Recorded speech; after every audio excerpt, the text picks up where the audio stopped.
I was so excited to see what she would become. Tonight at 6, a Denver man sues for $270 million after his wife is killed in a freak accident. I just switched from the best time of my life to the worst in just like 1 second. His neighbor was being attacked by a stranger. Police charged him with a felony for coming to her rescue. I thought I had done well. Coronavirus tears through a county jail, infecting hundreds of inmates who until recently didn't even have access to masks. Plus, which state parks could raise entry fees? And Colorado businesses bank on cases dropping before Christmas. For us, 40% of our sales happen in the month of December.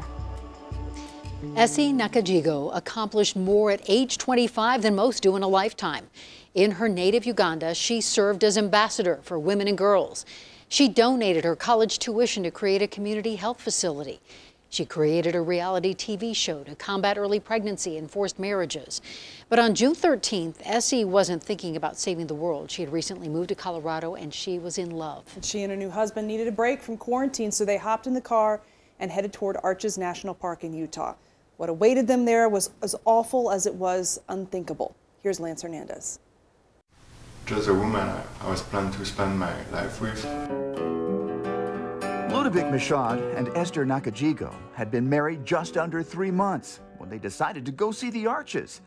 They were entering the park when high winds blew this open pole gate back across the highway. I just switched from the best time of my life to the worst in just like 1 second.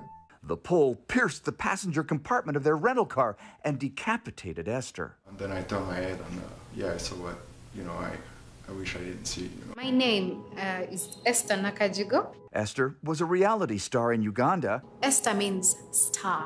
Where she brought attention to kids giving birth as children and to women who don't have access to health care. Helping others was part of her soul. I want to be a star, to be able to light in the lives of the people who feel it's dark, Attorney Debbie Chang has filed paperwork against the National Park Service for the sake of a padlock and chain that you have in your garage. Alleging wrongful death, negligence, and property damage. That is all that would have made all the difference in this world. For such a majestic park, it's kind of shocking how rudimentary these gates are. Ludovic says he knows the suit won't bring his beloved wife back. It could have happened to the people in the car just before us, just after us. We reached out to the National Park Service. They can't talk about the incident, but did say their sympathies go out to Esther's family, friends, and those whose lives she impacted. By the way, both sides of the gate are now padlocked when in the open position. Lance Hernandez, Denver7. Heavy equipment and shovels brought out today in Aurora as police and federal agents search a home in connection with the disappearance of LASHAYA Stein. The house is vacant. It's gone through 2 owners since Stein vanished in 2016. Police have been searching the home for evidence since Tuesday morning, and investigators will not say what they found. No good deed goes unpunished. A Colorado Springs man is out thousands of dollars in legal fees after his attempt at helping a neighbor led to him being charged with a felony. That neighbor is Lisa Floyd. In May, she woke up to a woman driving up and down her road for 90 minutes, and she confronted the driver, which led to an argument, which led to Lisa being punched several times. Well, the commotion woke up her neighbor, Larry, who ran outside with a gun to intervene. The lights came on, the engine started, and she was backing out. And that's when I put the gun up to the window and said, get the keys out of ignition, get out of the car, because Lisa had called down to me from the top of the hill that don't let her leave, I've been assaulted. I had no idea whether she had been knife shot or what was going on. So I thought I had done well. For his trouble, Larry was charged with felony menacing. Believing it to be unfair, he reached out to our sister station KOAA for help. And 2 months after their first story aired, the DA watched surveillance footage of the incident and dropped the case. The driver at the center of the conflict was charged with disorderly conduct and is now awaiting trial.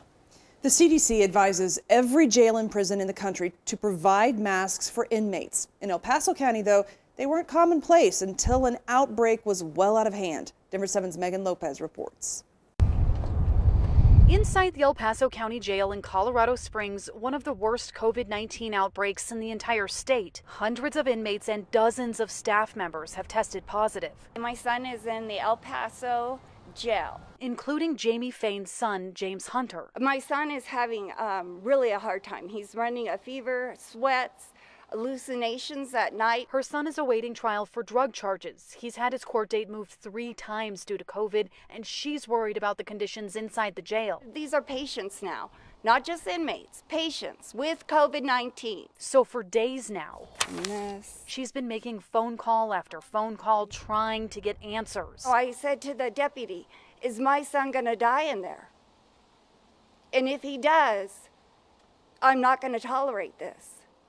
Can he get to somebody? And I don't believe that they can get to somebody. On the El Paso Sheriff's Office website, as of Wednesday, the positive number had dropped by more than 500. The Sheriff's Office said those prisoners had been retested and fulfilled the required quarantine timeframe. The Sheriff's Office did say it started providing masks to all inmates on November 1st and that it's taking health and safety precautions seriously. The health department said part of the problem at first was the supply, but also that the masks cannot have metal in them. To not give masks to prisoners, it is an astounding oversight.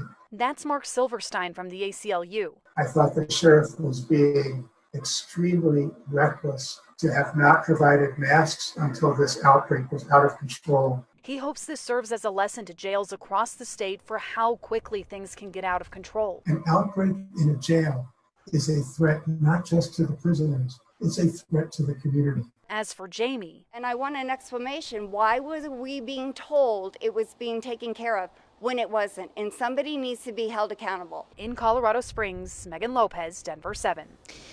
We were confident Colorado would surpass 4,000 COVID cases for the first time today. Instead, we hit 5,200.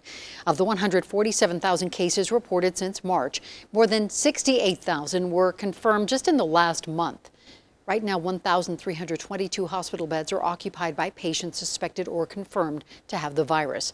And that breaks a record that was set only yesterday. Within the next week, 1 in 10 Colorado facilities is expecting to be short on space in the ICU. 1 in 4 anticipates being understaffed. Douglas County schools will go fully remote following Thanksgiving. Nearly 5,000 students and employees are currently in quarantine. The district hopes to have kids back in the building in January, but says that's all contingent on the numbers coming down in December. Jeffco schools will transition grades 6 through 12 to remote learning starting Monday. K through 5 will make the move after the Thanksgiving break. Aurora Mayor Mike Kaufman wants to put the city's pit bull ban on the 2021 ballot. Attempts to scrap the law failed in council earlier this year and were dismissed by voters in 2014. Well, Kaufman believes it failed because it didn't address safety concerns and says he will model his own measure after the one that was recently passed here in Denver. There's never a good time to close up shop, but there's hardly a worse one than right before Christmas. Denver7's Jason Grenauer reports tonight from Wheat Ridge, where the owners of a family business fear the rise in cases will put them out of commission. This is a lab-created emerald and diamonds. This jewelry store is more than just David and Kim Purdy's income. This is our baby. We put our hearts and souls and everything we have into it. They're the D&K in D&K Jewelers in Wheat Ridge. You won't see this one anywhere. This year has been like a fight to survive. Like many other small businesses, basically we're making enough to scrape by. With their savings and PPP loan already tapped, operating at half their normal sales, the couple is hoping the holidays might save them. For us, 40% of our sales happen in the month of December. Just as COVID-19 spikes again. The virus is the most prevalent it's ever been before in our state and in our entire nation right now. With counties implementing more restrictions and the possibility of another stay-at-home order still out there. That could be a nail in our coffin. It would. Half the stores that are open now won't even make it. The governor's office told Denver7 Tuesday that he will not hesitate to take statewide action if lives are on the line. We're just doing everything that we can to try and stay afloat. It's, like I said, at this point, you're going to try and survive. Arguing that many small businesses are taking precautions already, D&K hopes to avoid any shutdowns and inch their way back to a rebound. We just pray that he doesn't shut us down so that we don't have to worry about one more bridge to try and cross. In Wheat Ridge, I'm Jason Grenauer, Denver7. Coming up, she writes the letters, you provide the postage. Don't cry, because you're going to make me cry.